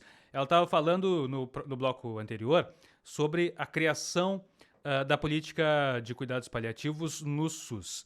Por favor, professora, continua a sua explicação, em que ponto que se chegou desde que a política foi instituída, já se teve avanços, qual é o cenário hoje a nível nacional? Então, a política então foi implementada através de uma portaria em maio de 2024, e desde a sua implementação nós participamos, inclusive lá em Brasília, do lançamento da política. A gente começou a trabalhar dentro da nossa rede para que os municípios então começassem a mandar os pedidos de habilitação e as propostas conforme previsto na portaria. O que a portaria prevê? 2 tipos de habilitação, 2 tipos de propostas de políticas de cuidados, de serviços de cuidados paliativos. Uma chama equipes matriciais de cuidados paliativos e a outra, equipes assistenciais. As equipes matriciais de cuidados paliativos, o critério é uma equipe para cada 500 mil habitantes. Quem são os profissionais dessa equipe? São médicos, enfermeiros, médico, enfermeiro, psicólogo e assistente social. São essas 4 profissões, para cuidar das 4 dimensões, né? Físico, emocional, social e também espiritual. Então, essas equipes é uma para cada 500 mil habitantes. Elas vão fazer o quê? Elas vão fazer matriciamento, ou seja, telesaúde. Então, quando saiu a portaria, nós da Cuidativa já apresentamos a proposta que quem habilita essas equipes é o Estado. Discutimos aqui na macro-região sul, na 3ª coordenadoria, na 7ª coordenadoria, na CIR, que é a Comissão Intergestora Regional, né? E aprovamos na 3ª e na 7ª, que somado dá 1 milhão, 2 equipes matriciais lotadas na Cuidativa. Nós estamos com tudo pronto, o espaço, a telesaúde, os computadores, tudo pronto para começar o trabalho, porque ao habilitar a equipe, nós seremos as primeiras do país, as matriciais, a habilitar as equipes. Então, é isso, matriciais. As assistenciais, elas têm outro critério, que ele é por leito. Então, já é no município. Uma equipe para cada 400 leitos. Então, Pelotas, por exemplo, tem quase em torno de 1.200 leitos SUS. Tem que ser SUS, né? Então, contando com leito hospitalar e também com atenção domiciliar, ou melhor, em casa, então, mais ou menos 1.200 tem direito a 3 equipes assistenciais. Então, nós fizemos todo o debate aqui no município também e aprovamos as 3 equipes que vão ficar lotadas na Cuidativa. Só que qual que é a diferença da matricial e da assistencial? A assistencial vai ver os pacientes em todos os lugares que ela for acionada. Então, se tem um paciente na Santa Casa que precisa de cuidado paliativo, a equipe vai lá, médico, enfermeiro, psicólogo, assistente social e técnico de enfermagem. Lá na UBS, precisa de uma avaliação, a equipe vai lá ver o paciente. A matricial vai discutir, através de reuniões online, com os trabalhadores da região, dos serviços. Então, a gente está com toda a estratégia pronta. Nós apresentamos essa proposta também para o Ministério, porque a gente vai cuidar de toda a Macro-Sul, são 27 municípios, mas a gente não quer só fazer telesaúde, a gente quer ver as pessoas. Então, a nossa estratégia vai passar por visitar cada um desses municípios e nessa visita nós vamos dialogar com trabalhadores, com os gestores e com a população, com a comunidade, que isso seja um evento, pode ser na praça, pode ser na associação de bairro, não importa. Nós vamos falar sobre cuidado paliativo como um direito humano e explicar para as pessoas da comunidade em geral da importância e desse direito delas. Então, ao ir em cada um desses municípios, nós vamos gerar o quê? Vínculo, relação, sabe? E aí volta para a base, na telesaúde, e ali nós vamos seguir manejando, fazendo os cuidados.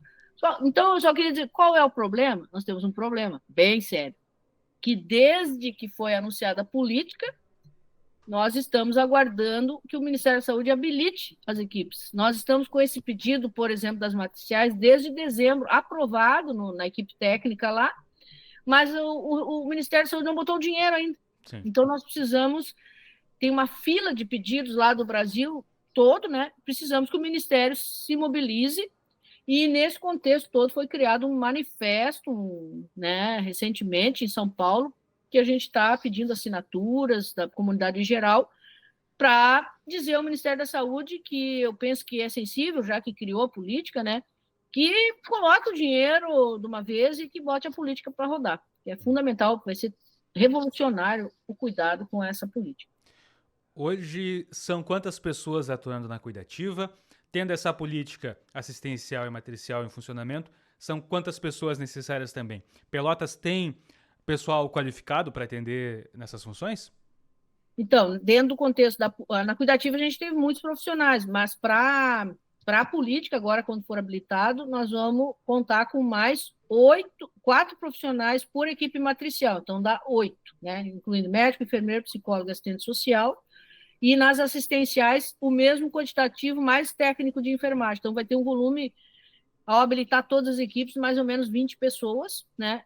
E as pessoas que vão atuar já têm a vocação, já têm o interesse em trabalhar em cuidado paliativo, e a política prevê que após a instituição das equipes de trabalho, tem 2 anos para essas pessoas irem fazendo cursos de aperfeiçoamento, especialização, qualificação. Então, a política também prevê educação permanente, né, para toda a rede e também para os profissionais que vão atuar. Perfeito. Bom, o próximo passo aqui em Pelotas nesse avanço é a criação do Hospital de Cuidados Paliativos, o hospice. Hospice é um termo em inglês que está se adaptando aqui para o Brasil. Como é que vai funcionar o hospice? Explica para a gente o que vai ser, como que está sendo o processo de criação, o que é necessário e o que diferencia o que o hospice vai oferecer do que já é ofertado pela Cuidativa como centro regional de referência.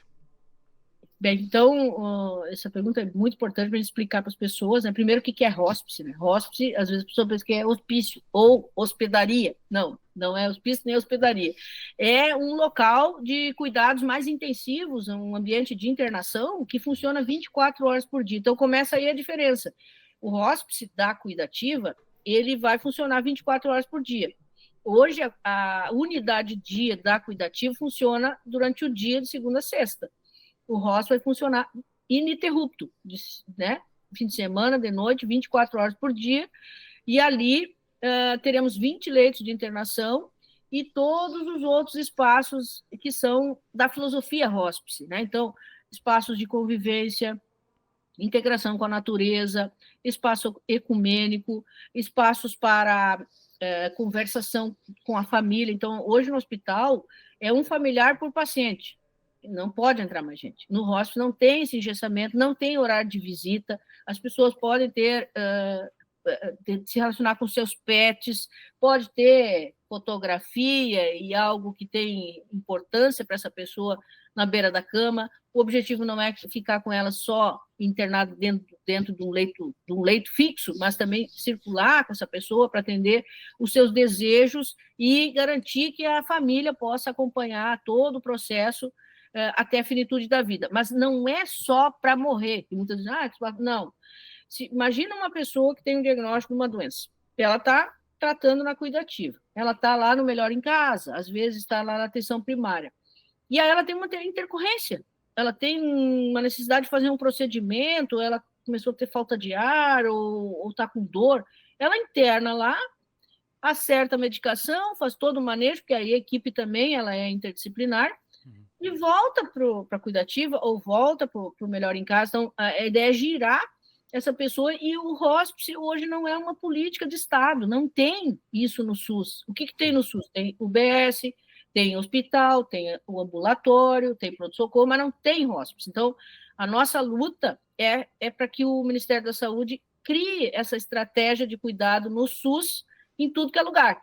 Então, nós seremos, nós vamos ter um grande diferencial, dar um salto de qualidade a hora que a gente tiver o nosso hospice pronto, que falta só 3 milhões para terminar, porque a gente vai cuidar dessa pessoa na sua integralidade 24 horas por dia, e além do mais, vai ser né, a Cuidativa já é um centro formador, nós estamos dentro de uma faculdade, então vários cursos poderão frequentar lá. E o nosso exemplo no Brasil, nós temos 2 hospices públicos, que para nós são referências, que é o HC4, que é do INCA, né, do Instituto Nacional do Câncer, no Rio de Janeiro, e recentemente foi, então, inaugurado o hospital lá da Bahia, que também tem 70 leitos, totalmente público, e é excelente, assim, para cuidar das pessoas durante todo o seu ciclo.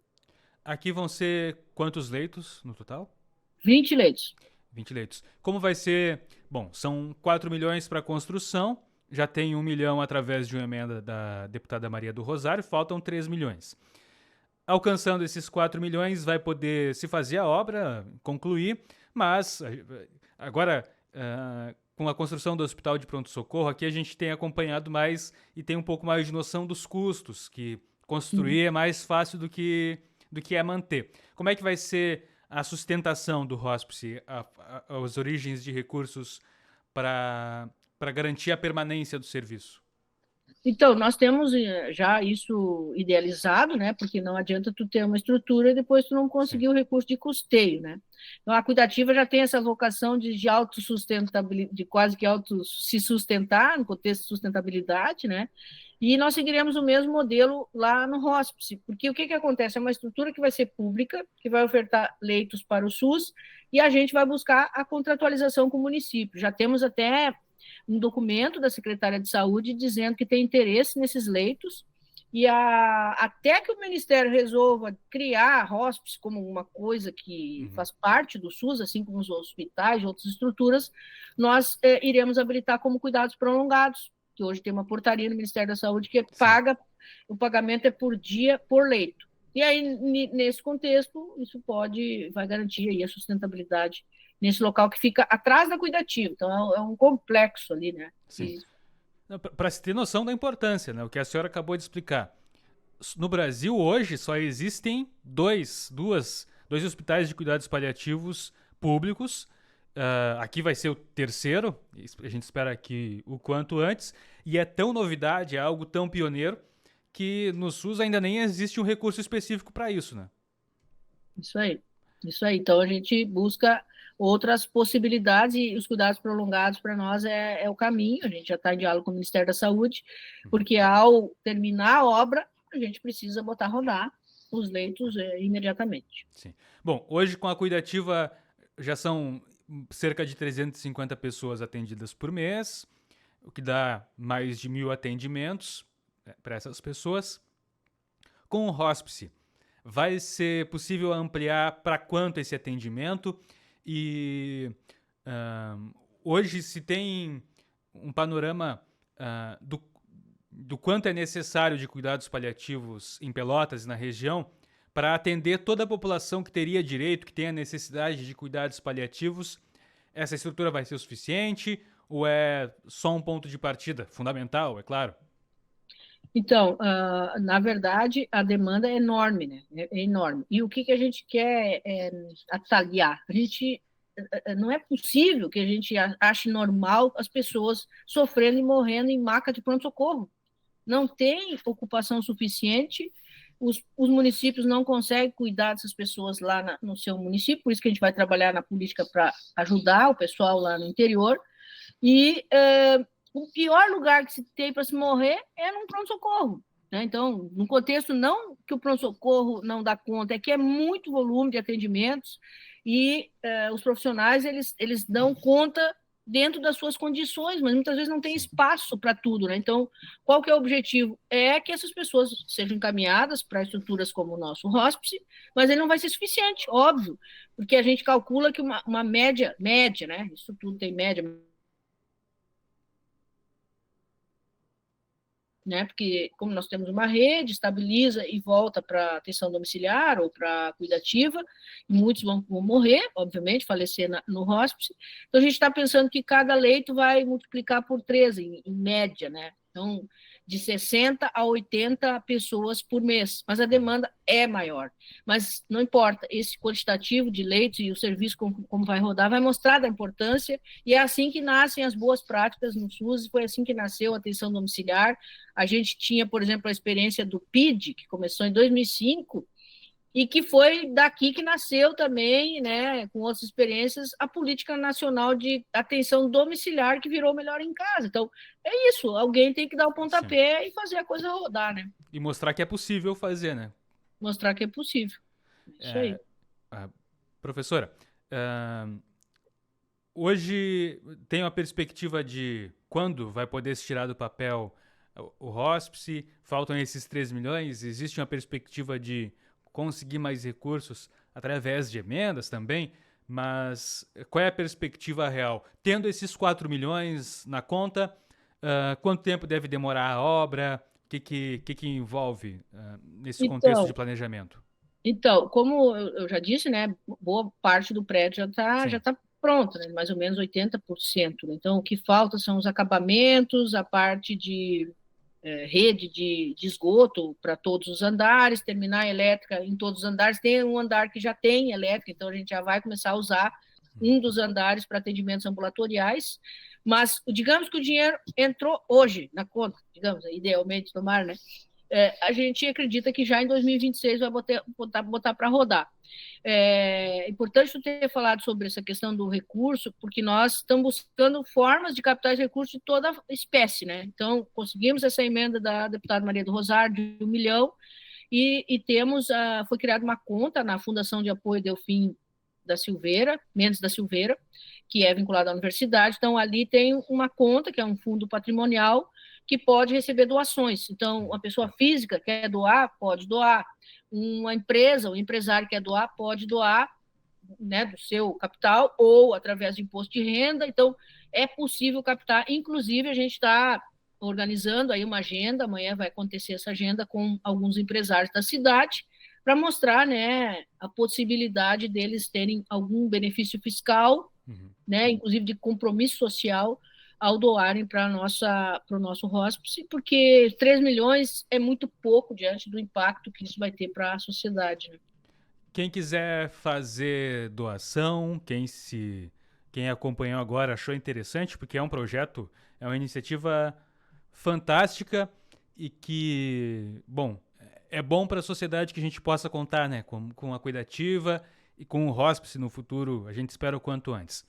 Quem quiser ajudar, quem quiser fazer uma doação, faz como? Tem um valor base? Tem alguma burocracia? Qual é o caminho para quem quiser doar? Aqui, ó, nós já estamos até com a nossa campanha de marketing aqui. Cadê? Ah, tem material. Então, é difícil mostrar com essa tela. Ó, nesse material que a gente tem distribuído para as pessoas, ele explica um pouco o que é a Cuidativa, enfim, um pouco da onde que surgiu isso, né? Sim. E ali nós temos o número da conta, tem o QR Code, tem o telefone para contato, eu posso passar o WhatsApp aqui, o que tu acha? Pode passar. Então é 53991 25 24 18. Pode repetir. 991 25 24 18. E aí a pessoa vai entrar em contato com o nosso WhatsApp e a gente vai explicar, vai passar o link para doação. E se for empresário, a gente tem também aqui no folder a explicação direitinho sobre lucro real e possibilidade de abatimento de imposto de renda. Maravilha! Muito obrigado, professora Julieta Fripp, médica paliativista, coordenadora da Cuidativa da UFPEL, liderança nacional da Frente Paliativistas, que foi um movimento que mobilizou para a criação da Política Nacional de Cuidados Paliativos. A Cuidativa já faz um trabalho fantástico e agora está correndo atrás do Hospice, que é o Hospital de Cuidados Paliativos, que vai poder ampliar muito mais esse atendimento. A gente espera que essa entrevista chegue a muitas pessoas que se sensibilizem e, enfim, caminhem para doar. Quem não pode doar, enfim, já saiba, e que se crie um movimento na sociedade de abraçar essa iniciativa para que ela saia do papel o quanto antes. Muito obrigado, professora. Foi um prazer lhe receber aqui. Muito obrigada e fico muito feliz pelo acolhimento aí da Hora do Sul e dizer que nós estamos aí com muita energia para cuidar cada vez mais da nossa comunidade. Agora, recentemente, aprovamos o programa 60 Mais RS, que é um programa do governo do estado, também para atender a população de idosos com diagnóstico de demência e fragilidade. Então, mais ainda, a gente vai estar absorvendo pessoas que têm necessidade de cuidado por equipe interdisciplinar e a Cuidativa está aí para fazer a diferença no nosso SUS. Muito obrigada. Maravilha, muito obrigado. Você acompanhou agora a entrevista com a professora Julieta Fripp. A gente vai para um rápido intervalo e daqui a pouco a gente está de volta com Mistura Boa aqui na Rádio Pelotense. Até já.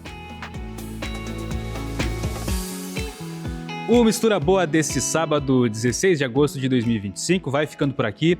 Muito obrigado pela sua audiência, muito obrigado a você que nos acompanhou. Se você perdeu algum detalhe e quiser voltar, pode nos acompanhar no nosso canal no YouTube, A Hora do Sul TV, Rádio Pelotense. Muito obrigado pela sua companhia, um bom final de semana, até mais.